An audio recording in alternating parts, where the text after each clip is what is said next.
ইসলামী ব্যাংকের শেয়ার জালিয়াতির আলোচিত ঘটনায় এবার সামনে এসেছে নতুন এক মোড়।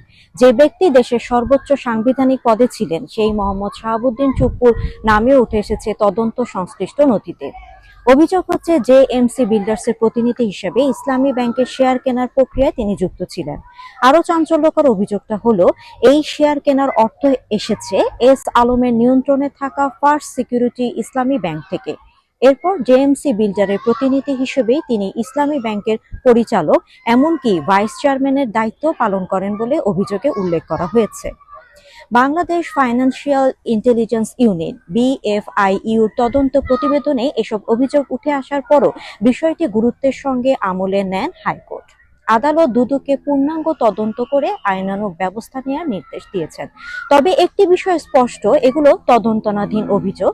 আদালতের চূড়ান্ত রায় এখনো হয়নি, তাই তদন্তে কি বেরিয়ে আসে সেটি এখন দেখার বিষয়। Faria Akter Sumi, green online TV, London.